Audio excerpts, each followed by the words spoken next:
To welcome two former journalists, Tracey and Kys Chow, to share their experience today on how they've moved from full-time employment to professional contractors with a really diverse base of work. So welcome, Tracey and Kys. Thanks for having us. Yes, thank you. Looking forward to it. Very good. So Tracey, I might start with you just to understand your journey a little bit and what prompted your shift from full-time employment to contracting and deciding to pursue a portfolio career. I was never ever one of those people who had a 1-year plan or a 5-year plan or any plan at all. I just always wanted to do work that I found satisfying. So 14 years ago, when I lost my job after returning from maternity leave at Channel 10, I had no idea what I was going to do. I had a baby and a toddler, but I also thought, I'm a bit of a glass half full kind of gal, that you don't often have these opportunities in your life to be able to sit back and think, what is it that I've always wanted to do, and build a career around all of those passions, which is what I've done in the past 14 years. So in a way, while it was kind of foisted upon me, it was a blessing in disguise. And was that, I mean, as you embarked on that, was it an immediate decision that would you pursue that, or was it something that emerged as you started to get into that type of work? Look, I was very fortunate because Sky News contacted me a couple of days later and said, look, you can have some shifts here if you like, which was very kind. And I enjoyed that because I could work that around the children. But I'd also done my career upside down or backwards. I always did broadcast first. I did my university degree, then I went straight to radio for about 5 years, and then television. So there was a gap in my CV, a glaring gap, and that was writing. And that's when I took it upon myself to think, well, I'd always been a hard news broadcast reporter. Why don't I learn how to write features and soft news for print, which was the very first thing I did. I went to a news agency. I looked on all the shelves at the magazines, and I thought, what kind of magazines would I like to write for to learn that skill? I cold called the editors and said, look, can I write a story for you? I analysed the style of each magazine and tried to write something in that way. So I did it immediately, but it was kind of like going back to school, learning that new skill. Fantastic. And Kys, how about you? How did you move from full-time employment, and what were your decisions around that? Well, first I just want to address what Tracey talked about the need to change, to change up your skills. I also come from a broadcast background. When I went to the Financial Review, I was brought in there to help their video, but I realized that I really should learn how to write as well, especially since I arrived during a round of redundancies and then I departed as part of a round of redundancies. It was pretty much just a way of life back then. So I know that there might be a lot of people that, for example, who say, look, I'm a writer, don't know if I could do radio or this podcast business, but fundamentally, there are some communication skills that are common across all types of platforms. So don't think that, oh, I could never do that, right? I mean, yes, there are some differences between, say, writing and broadcasting, doing a webinar, for example, but it's a much easier transition than I think many people might think. As for my background, so I briefly alluded to it there. I've always worked in full-time work, and I come from a migrant background where stability and good pay is like considered your first, second, and third priority. Journalism, even when I was in full-time journalism, was one of those careers that my parents were like, a bit worried about you being in that profession. And unsurprisingly, they turned out to be correct.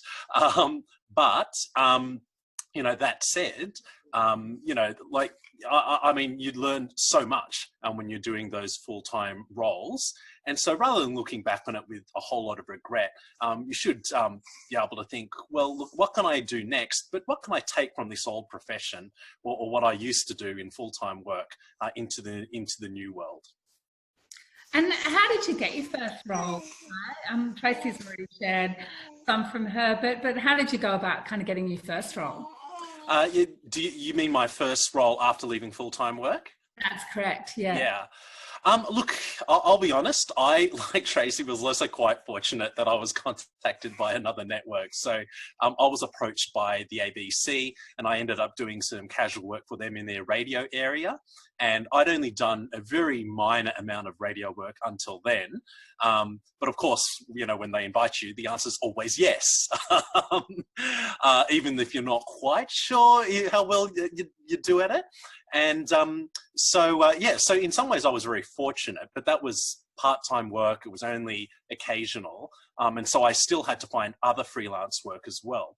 And so the first gig that I got after them was actually from a fund manager, and I thought, I don't think I've even interviewed them before, you know, when I was a business journalist. I don't know how they came across me, but I believe they actually found me on LinkedIn. And so, look, they wanted someone to help them with media training and also video producing. And I'd advertised myself as being able to do that because I'd already put together a website. I decided what my 4 major, you know, service offerings would be, including, you know, and one of them was video producing. And I was very fortunate to get that as my first nibble. And Tracey, I'm interested in the pathway, I guess, of building that portfolio career. So for both of you, you went straight from your full-time work to another journalist job, but have diversified from there. So the first question I have is, you know, how did you define what skills you were going to go to market with? Like, how did you decide who you were going to be in that new freelance role? When you learn journalism skills, how to write, back in my day, you were taught to write for the level of a 12-year-old intellect. And that's not to say the audience is stupid, it's not at all, but simple messages get the best cut through. So when I sat down and worked out, God, what the hell am I doing here? I simplified it into 3 things, because communications theory, 3 things sink in more easily to the human brain. Both Pythagoras said that and Voltaire, the French philosopher. So I simplified it to writing, speaking and training. And any work that I do is under that kind of umbrella. I do want to put a bit of a caveat in here, though, based upon what Kys and I have both said. If you're watching this, and you would be absolutely right to be thinking this, oh, it's all right for you two, you've both got a profile, it's easy to go out there and get jobs. And that is absolutely true to a degree, you're right. However, we live at a time where you can build your own profile and your own brand online. Australia is a very small market. The media and comms sector is actually tiny. And so if you build your brand by following your passion and your unique skill set, and do drill it down to 3 really simple things in areas that you're passionate about, then you'll be able to carve out your own personality, and that's how you'll get the work. And I would say, look, you know, in terms of, you know, Tracey and I being higher profile, well, you know, particularly Tracey, you know, I would say that networking is a way that you can so-called even up the odds with people that might have a higher profile. And that's something, let's put it this way, almost all of my freelance work, but also a lot of my full-time work has come through contacts, right? And, you know, many people often will write that off. They'll go, oh, well, there you go. It's all about who he knew. But when I first entered journalism, I didn't know anyone. I knew like one person who got me some work experience at SBS. And then after that, I was cold calling Sky News. That's how I got the gig there. And so I think that networking is a really important skill to have, and also an attitude to have as well, like the constant desire to meet new people, and you know, and to not be snobby about it, to not just meet people who think like you or who have worked in the same field that you do, but to have that curiosity in other fields as well, because you never know who could be the next person to give you a gig. That's really great advice, and it's really common advice, Kys, like to get out there and network. But what does that really mean? Like, how do you go about it? And when you're in a situation where you've exited full-time work and perhaps your entire network has been very focused on your industry or your organisation, like, where do you start? Or I think you touched on it's an attitude. Like, what is that attitude, I guess, that's you? Yeah, well, I mean, look, maybe it's easier for me to say because I'm an extrovert, and so I've always enjoyed being amongst people. But there was a period in my life where I was terrified of networking events. You know, I'd be the one that would come in, think, oh my gosh, I don't know anyone. Can't I just find at least one person who I know who I can hang on to like a barnacle and introduce me to people? But, you know, and so in some ways I was shy, but because, again, you know, I had that, I've always been interested in people and meeting new people. And look, I'll give you some practical thoughts though, right? So when you meet someone, for example, it could be someone who you interview for a story. You know, often you go, oh, thanks for that. That was great. And you might think, oh, they were kind of interesting. We might be useful to each other some point in the future. Then make sure you follow that up. Like, you know, and I always like to try to use, you know, something that you have in common that you maybe talked about at the networking event. And look, it doesn't have to be a networking event. It could be anyone who, you know, as I said, it could be someone who you've interviewed before, right? And you use that as a basis for a follow-up communication, because sometimes people send an email after a networking encounter or a networking opportunity, and it's usually like, hey, blah, blah, here are my details. Great to meet you. And that's it, right? But I find that if you can just go a little bit further in discussing something that you talked about or that you have in common, that can be enough to make that can just elevate that particular connection above the other 50 that they've probably got on their LinkedIn. Well, what am I talking about? This LinkedIn, they've probably got 500.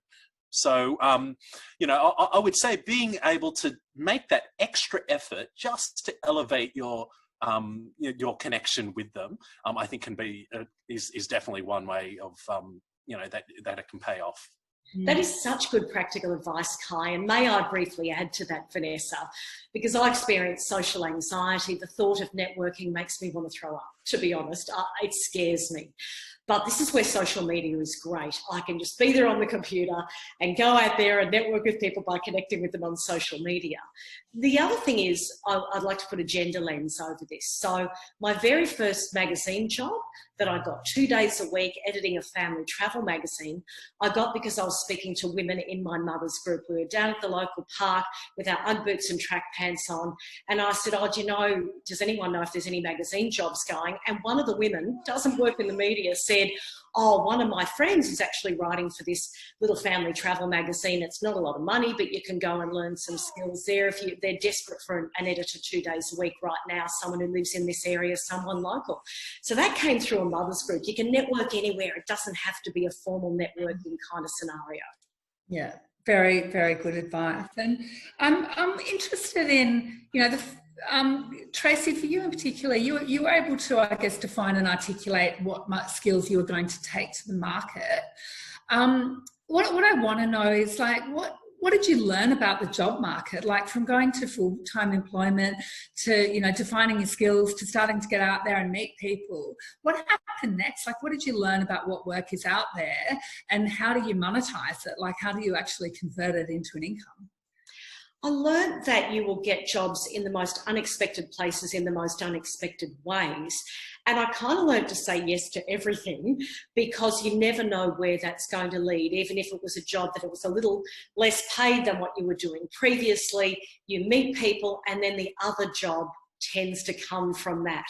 I also learned that you've really got to get over the idea of anything being shameful, to be honest. And I've experienced that feeling again in the last 3 or 4 months with coronavirus and the jobs market being hit really hard. I've actually got some jobs off Airtasker. Can you believe it? There are people on Airtasker saying, oh, can someone host this webinar, or can someone help train me out of my nervous presentation style? And I've approached them without any kind of shame. My friends have gone, what are you doing on Airtasker? But I learned that 14 years ago, that when you've got a portfolio career or you're doing contract work, there is, and I come from a very working class background, so I guess that was instilled into me, that there is nothing that is shameful to do. All of it is fun and interesting, and if it's in your area of passion, it's something that you can build upon to get the next job. Excellent. Go ahead, Kai.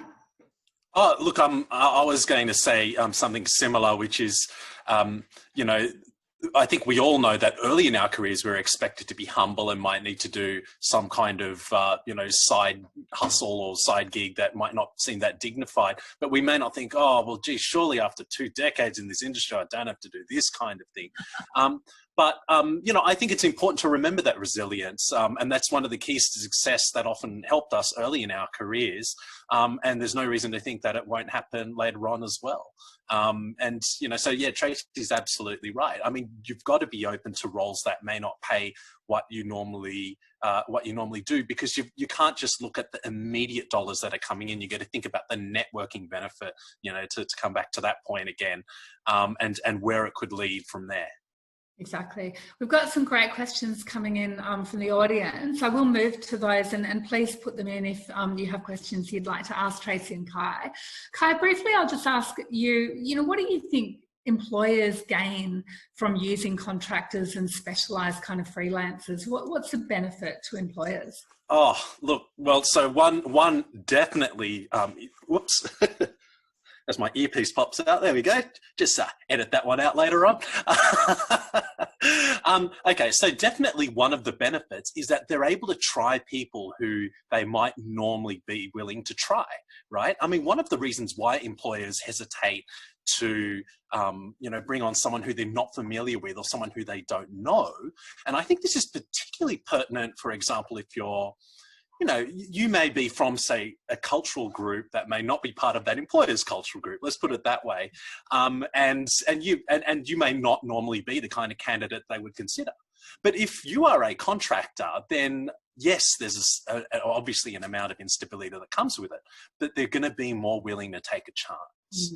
And people taking a chance on you, I mean, sure, some of them, maybe most of them won't turn into a full-time job, or even necessarily an ongoing one. But the more people who you can get yourself in front of and show, that their prejudgments may be wrong, for example, then the better chances you have. So I think that's a huge advantage for employers in terms of using contractors. Fantastic. So the questions, really good questions coming here. How do you think the pandemic has changed the media, marketing and comms industry? And you're both frontlining it in some ways, I guess. What changes have you seen over the last couple of months? I've seen people either doing twice the amount of work that they used to do or having no work whatsoever. And I know that's replicated across a lot of industries around the world with the pandemic. I see immense challenges for people, and it absolutely breaks my heart. But again, being a natural optimist, I try to flip that, and I see amazing opportunities as well, both in the media sector for people to get opportunities they might not have got before, because newsrooms still need people, even though News Corp closed a lot of their regional newspapers. They've just announced a couple of days ago they're opening them up in a digital format. But based upon what I just said there, that requires all of us as freelancers or contract workers to make sure our skills are up to date. As a 52-year-old woman, I've spent much of the last 3 months teaching myself how to do SEO. I know I should have learned that earlier, and other digital marketing skills, because I've really got to flip my mindset on this is what's needed for the new economy. Fantastic.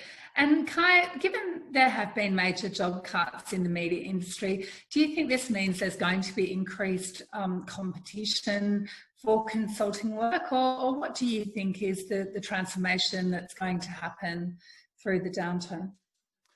Yeah, look, I mean, obviously, when you have like a massive release, say through a round of redundancies, when you have a massive release of journalists who all often will have strong skills in what you do onto the market, then there will be increased competition. I think that's fair enough to say. It's something that you need to, I think, reconcile yourself with.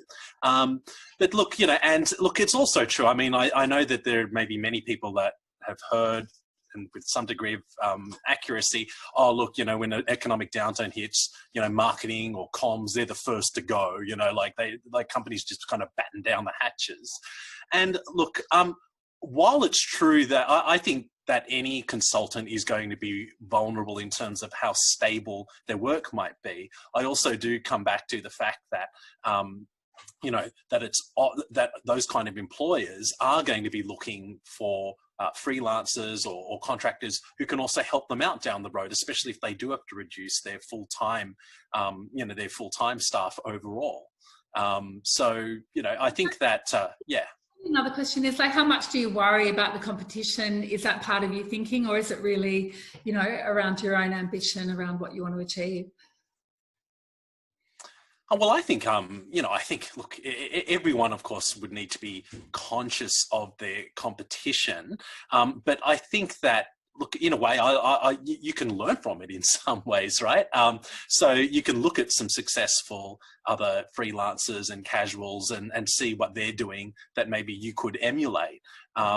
Like, I'm going to be absolutely honest, right? When I first started, Tracey's website was one of the first ones I looked at to think, oh, how can I put together my offering? And so, I think that, look, you want to be optimistic about these things. There, I think, is a lot of work out there. There's a lot of people that still need to know how to communicate. And you mentioned the pandemic. I mean, so for example, how to speak to the media or how to speak to stakeholders who are coming at companies and going, what are you doing about this? What does this mean for me? Whether it's a superannuation company or any others, like, they need people who know how to communicate well.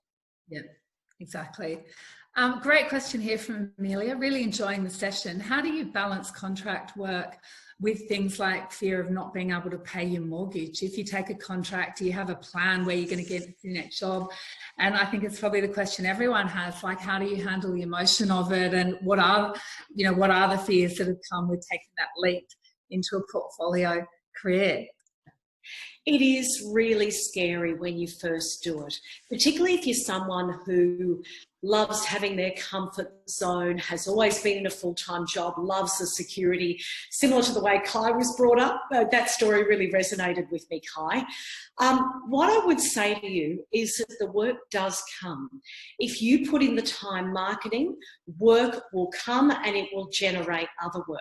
However, I am married to a beautiful man who was really not comfortable with the idea of being freelance. He's a TV camera operator and he went freelance about 5 years ago, 5 or 6 years ago now. And it's only in the last couple of years that he's felt very comfortable knowing that the work will come. And what I said to him is what I would say to everybody: look at the week past, don't look at the week ahead. What I mean by that is sometimes you'll have moments where you will see tumbleweeds ahead of you for the coming months. But if you look at the previous 3 to 6 months, you'll realise, oh gosh, I ended up getting 3 days work a week or 4 days work a week. The work will come. You've just got to have confidence in it. And it isn't coming in the short term. And of course, look, I understand, Vanessa, like, hey, there's bills to pay. It's easy to talk about, oh, well, you can just work on your other stuff. But look, you have to be kind to yourself. You can only do what you can do, obviously, right? And so,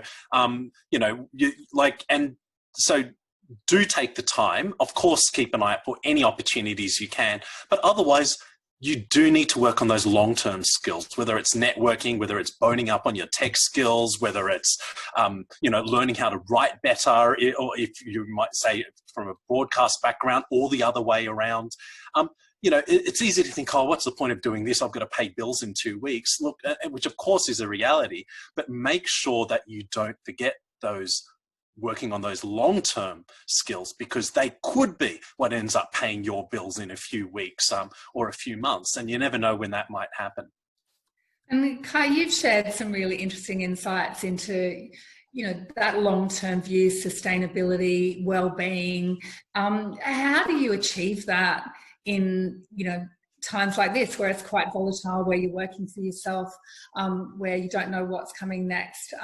How do you personally, I guess, maintain that balance and that well-being? Yeah, well, look, there's a few things. So first of all, finance, the financial aspect is a reality, right? So if you have not in the past taken interest in budgeting, for example, or, you've never thought savings was really a big deal, and living week to week was just sort of how things were, then you need to be humble enough to confront that. You need to get a little bit of assurance that you are going to be able to pay the bills, and if you've got to scale back on expenses or whatever it takes, don't shy, don't procrastinate that task, because it is important. And, you know, because otherwise it is a luxury to be able to just talk about, oh, don't worry about the money. So certainly there's that aspect. You also, of course, you know, if you're married, or if you're living with someone else, then, you know, then you need to have those kind of honest conversations with them as well. They may also be quite anxious at the fact that you no longer have such a steady, stable income stream. And so it's important to talk to them about what your plans are as well, so that they do have some assurance that, you know, oh, look, you know, that this person is working on what they need to, and, you know, they're not just going to be binging Netflix now that they have no work. Well, it probably leads to a couple of the other questions. So the first one is, how do you work out pricing and charging for your services? What journey did you go to work out, you know, how much is that worth, and how do you structure it? Well, I've got a good one for that, because I've just done it recently. I would highly recommend that you join a site, if you're not already on it, called Rachel's List, which is fantastic for freelancers, particularly writers, or anyone looking for any kind of comms work or anything. It goes all the way from corporate to not-for-profit, but it's a lovely community where people share honestly what they're being paid and what they should be paid. There's also some rates for writers on the Australian Authors Facebook page and website. You can also contact MIA, the Media Entertainment and Arts Alliance, although people tend to pay a fair bit less than what they suggest, unfortunately. And there's also a Facebook page, if you identify as a woman, called Binder Full of Women Writers, and they share advice on what they get paid. I know that's very writing focused and not necessarily comms focused, but that's what I've found out in the last couple of months. Fantastic. Kai, did you want to add anything to that? Oh, look, I was going to say, that's fantastic advice from Tracey. I've just gone to rachelslist.com.au, and I will absolutely be registering, because it is one of the hardest things I found when I was launching my service, to know what the market was out there, because you suddenly realize, well, you know, I don't know how many freelance writers are going to tell me what they charge so I can undercut them, or whatever they fear. And sometimes, you know, people are just nervous about talking about how much they might charge with friends and family. So it is one of the toughest things you can find. And again, you know, for me, it was trying, for me, honestly, like some of it was just contacting people who I knew were either in freelance writing or in some profession that sort of seemed like freelance writing, right? Like it could be social media consulting, for example, and saying, oh, so what's your hourly rate? Do you charge an hourly rate? And you've just got to ask as many people who you can trust, you know, to open up to you about something like that, and then hopefully put something in the middle. Obviously, if you go out to your rate with someone, you know, you try to, and you're not quite sure whether they'll bite, you know, then you try to do what you can to maybe sweeten the deal, for example, to throw in an extra service for free in the short term, for example. You don't want to discount yourself permanently. But yes, you could do something like that. So it's a bit of art and science in the sense of doing your due diligence, doing your research, but actually getting stuck in there and learning as you go, you know, how you're able to monetize that work. Yes, absolutely. Yeah. Fantastic. Well, we have finished at 11:30. I would really like to thank both Tracey and Kai. I think we could talk about this topic for many more hours. We will share this webinar online, and also put more resources through Contract to address some of the questions that have come up today. But thank you very much for your time. Thanks for having us. Yes, absolutely. Been an honour. Pleasure.